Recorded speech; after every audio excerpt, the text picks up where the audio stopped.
दोस्तों आज का वीडियो स्पेसिफिकली उन लोगों के लिए जो बडिंग एम्ब्रियोलॉजिस्ट है, जो सीनियर पोस्ट के ऊपर काम कर सीनियर एम्ब्रियोलॉजिस्ट है, आईवीएफ कंसल्टेंट है, या फिर कोई लैब ओनर है कि जिनको लग रहा है कि हमने सब कुछ करने के बाद भी रिजल्ट्स कम, तो वीडियो लास्ट तक जरूर देखें। आई बेट कि आपको रिजल्ट्स जरूर मिलेंगे। Hello friend, welcome back to our channel. आज हम आईवीएफ लैब का बहुत इंपॉर्टेंट टॉपिक के बारे में बात करने वाले हैं and topic is quality control of IVF lab. क्या आपके लैब के रिजल्ट्स नहीं आ रहे? क्या आपके बीटा एससीजी का रेट कम हो गया है, लाइव बर्थ का रेट कम हो गया है, या फिर आपका एम्ब्रियो फॉर्मेशन रेट, या फिर गुड ग्लास रेट, या फिर आफ्टर थॉइंग रिकवरी ऑफ एम्ब्रियो का रेट आपका कम हो गया है? तो इन सारी चीजों के लिए आज हम कुछ पैरामीटर्स एनालिसिस करने वाले हैं। अगर ये सारे पैरामीटर्स हम एनालिसिस करते हैं, इसके ऊपर हम काम करते हैं, तो प्रोबेबली चांसेस है कि हमारी लैब फिर से उतना ही परफॉर्मेंस दे। दोस्तों शुरू से शुरुआत करते हैं। फर्स्ट ऑफ ऑल आपको क्या करना है? सबसे पहले जो भी आपकी आईवीएफ लैब है और जो भी आपका आर्ट कॉम्प्लेक्स है, आर्ट कॉम्प्लेक्स को सबसे पहले कैलिब्रेट करवा के लो। सो कैलिब्रेशन में क्या क्या आता है, वैलिडेशन में क्या आता है? सो फर्स्ट ऑफ ऑल आपके जितने भी इंक्यूबेटर्स है, सो इंक्यूबेटर्स का टेम्परेचर, इंक्यूबेटर्स के गैस कॉन्सेंट्रेशन, इन चीजों को आपको फोकस करना है, इन चीजों के ऊपर आपको काम करना है। सो जैसे बोलते हैं कि अगर आपके पास हीरासेल है या फिर एस्टेक का बॉक्स इंक्यूबेटर है, तो इनको आपको कॉन्ट्राकॉन करना है, ऑटो स्टार्ट करना है, उसके बाद में टेम्परेचर 37 मेंटेन करना है और 6% CO2, क्योंकि CO2 इंक्यूबेटर से 6% CO2 इनके अंदर रखना है, इनकी ह्यूमिडिटी मेंटेन करनी है। आफ्टर दैट अगर आपके पास बेंच टॉप है, एस्टेक का बेंच टॉप है, या फिर आपका मिंक है, प्लानर है, तो इन इंक्यूबेटर्स का भी आपको कैलिब्रेशन करना है। उसके अंदर water level, humidity, gas concentration, ये सारी चीजें चेक करनी है। सो फर्स्ट पैरामीटर आपका हो गया calibration and validation of the all incubators.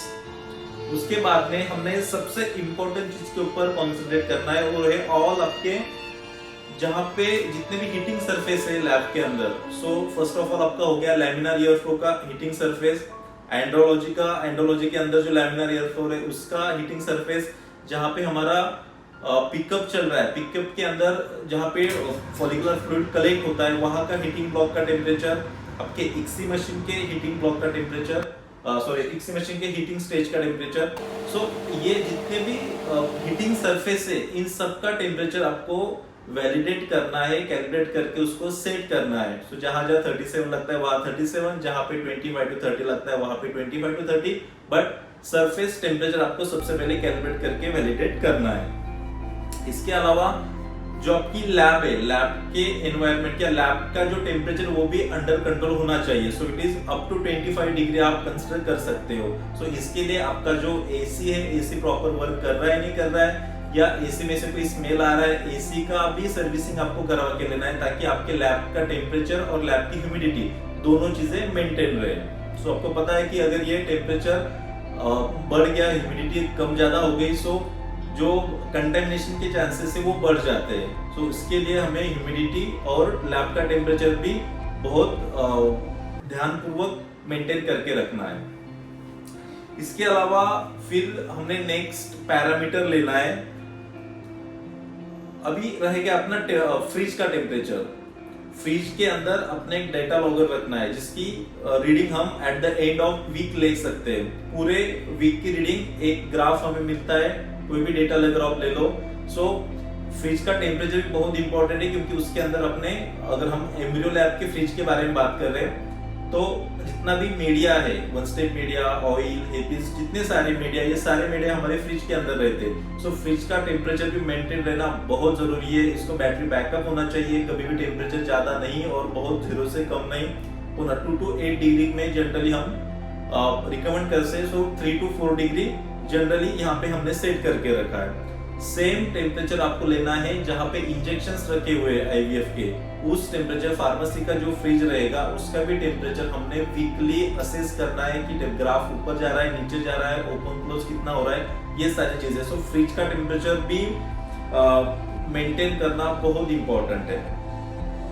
इसके बाद में नेक्स्ट पैरामीटर आपका आता है फिल्टर्स इन आईवीएफ लैब। तो आपको पता होगा कि हमारे पास कोडा इनलाइन फिल्टर्स होते हैं, हमारे पास हेपा फिल्टर्स होते हैं। सो जितने भी आपके बेंचटॉप है, बेंचटॉप को भी हमने फिल्टर लगा के रखा है। आपका लैमिनार ईयरफ्लो है, वहां पे भी हेपा फिल्टर्स है। आपके एस्टैक वगैरह हेरासेल, उसके पहले भी हमने प्री फिल्टर लगा के रखे। तो इन सारे फिल्टर्स की आपको एक्सपायरी देखनी है। अगर एक्सपायर हो गए तो उसको रिप्लेस कर दो, अगर चालू है तो उसके फिल्टर इंटीग्रिटी चेक कर लो। जनरली फिल्टर इंटीग्रिटी हम लैमिनार ईयरफ्लो की चेक करते हैं, सेम फिल्टर इंटीग्रिटी हम एंडोलॉजिकल जो लैमिनार है उसकी भी चेक करेंगे। सो फिल्टर इंटीग्रिटी आपको चेक करनी है। सो ये सब पैरामीटर होने के बाद आपका मेन पैरामीटर आता है वीओसी एंड पर्टिकुलर मैटर।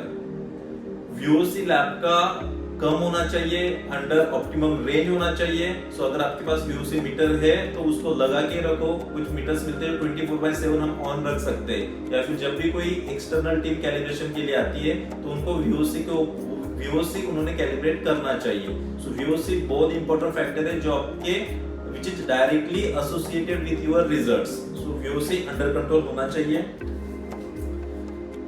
उसके बाद में सबसे इंपॉर्टेंट पैरामीटर हमने अगर कोई एक्सटर्नल क्वालिटी कंट्रोल टीम अपने पास दी तो उन्होंने क्या करना चाहिए। आपका जो पीएच है, live pH of the one step media जो ऑलरेडी इंक्यूबेटर्स के अंदर रखा है। सो हमारा इंक्यूबेटर सेम पीएच मेंटेन कर रहा है या नहीं कर रहा है। हमने तो सेट करके रखा है 6% CO2, स्टिल वो जो मीडिया है उसको कितना % CO2 चाहिए। सो लाइव पीएच अपने चेक करना है। जनरली 7.2 to 7.4 के बीच में ये चीज होनी चाहिए। But live pH of one step और कल्चर मीडिया चेक करना बहुत इंपॉर्टेंट है। जैसे हम अगर ये टेम्परेचर कम ज्यादा होता है, सो हमें पता है कि जैसे पीएच कम ज्यादा होगा, pH is directly involve in homeostasis of any cell, और जो सेलुलर फंक्शन होते हैं उसके अंदर होम्योस्टेसिस मेंटेन करने का काम पीएच का होता है। सो पीएच मेंटेन रहना, जैसे हम अगर कल्चर के लिए कोई डिश रख रहे तो उसका पीएच भी मेंटेन रहना बहुत जरूरी है। नहीं तो फिर आपके एम्ब्रियो अरेस्ट होंगे, फर्टिलाइज नहीं होंगे, या फिर आफ्टर थॉइंग जो हमें रिकवरी ऑफ एम्ब्रियो मिलती है वो नहीं मिलेगी। इसके अलावा जहां जहां हमारे वर्क स्टेशन है या फिर लैमिनार के अंदर भी हमने स्वैप कल्चर करना है, कहीं पे कुछ कंटेमिनेशन आ रहा है नहीं आ रहा है। अगर हमें डिश के अंदर कहीं पे भी डे 6 डे 7 पे अगर कंटेमिनेशन दिख रहा है, सो बहुत जरूरी है कि आपके पूरे लैब का स्वैप कल्चर आप भिजवा दो फॉर एनी पैथोलॉजी लैब, कि वहां पे हमें पता चले कि अगर लैब के अंदर कोई इन्फेक्शन आ रहा है, कंटेमिनेशन आ रहा है, तो वो कहां से आ रहा है। सो लैब की क्लीनिंग करना भी बहुत इंपॉर्टेंट है। और अपने स्वैप कल्चर 3 मंथ्स या 4 मंथ जैसे आपका कुछ इंटरवल है, उस इंटरवल में स्वैप कल्चर करना बहुत ज्यादा जरूरी है। इसके अलावा हमने और एक चीज करनी है। जैसे मैंने आपको कहा कि हमने फ्रिज का टेम्परेचर देख लिया, इंजेक्शन का और मीडिया का। अगर कोई मंथ्स के अंदर आपके रिजल्ट्स कम हो रहे तो batch of injection and batch of your culture media, वो जितने भी आपके आईवीएफ की मीडिया है उन सब का बैच आप चेक करो, और सेम अपने बैच चेक करना है आपकी जो इंजेक्शन आप आईवीएफ के लिए यूज कर रहे हैं उसका। कभी कभी होता है कि कोई बैच अगर खराब आए तो पूरे महीने के रिजल्ट्स डाउन हो सकते हैं। सो आईवीएफ बैच जिस इंजेक्शन एंड मीडिया का आपको चेक करना है, इट इज वेरी इंपॉर्टेंट। इसके अलावा हमने ये तो हो गए मेन पॉइंट। इसके अलावा हमने कौन से चीजों के ऊपर ध्यान देना चाहिए। फर्स्ट ऑफ ऑल जितने भी आपके एंट्रीज प्रोटोकॉल है, लैब के अंदर एंट्री करने के प्रोटोकॉल, फर्स्ट ऑफ ऑल तो एंट्री बहुत कम लोगों को लैब के अंदर असेस करनी है, specially in embryology lab. Minimum लोगों को एक्सेस देना है अंदर जाने के लिए। सेकंड चीज, जो भी कोई आपके आर्ट कॉम्प्लेक्स के अंदर आ रहा है, it should be wear the sterile cloth and your sterile footwear. इसके अलावा किसी को लैब के अंदर एंट्री देनी, कैप मास्क पूरा ड्रेस कोड विद फुटवेयर उसने वेयर करना चाहिए, तभी किसी को अंदर अपने को एंट्री देनी है। No mehndi, no nail polish, no perfume, no deo, कोई भी स्मेल वाली चीज, फ्रेग्रेंस वाली चीज उस बंदे ने या जो भी कुछ लैब के अंदर आ रहा है उसने नहीं करनी चाहिए। तो ये तो हो गए हमारे नॉर्मल सारे प्रोटोकॉल्स। इसके अलावा सबसे इंपॉर्टेंट चीज, जितने भी आपके एसओपीज है, सो एसओपीज की आपने इक्सी के लिए कितना टाइम देना है पर साइड, आपका अगर सीओसी कलेक्शन हो रहा है तो उसका कलेक्शन का मतलब पूरे पिकअप का ओपीओ का टाइमिंग, डेरिवेशन का टाइमिंग, आपके एक्सी का टाइमिंग, फ्रीजिंग का टाइमिंग, विट्रिफिकेशन का टाइमिंग, आफ्टर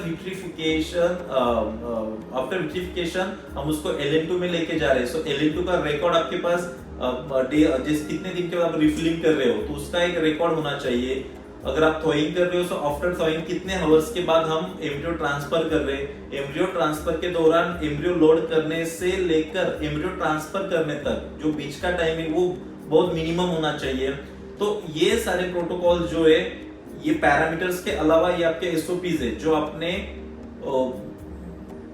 बहुत स्ट्रिक्टली मेंटेन करके रखने हैं। सो अगर इसमें भी अगर कोई थोड़ी सी गलती हो जाती है तो आपके रिजल्ट्स कम आने की संभावना है। सो होप करता हूं कि आपने भी ये सारे पैरामीटर्स के ऊपर काम करने के बाद आपको आपके ऑप्टिमम रिजल्ट्स मिले। सो दोस्तों, आज का वीडियो में इतना ही। मिलते हैं नेक्स्ट वीडियो में कोई और टॉपिक लेकर related with the embryology lab.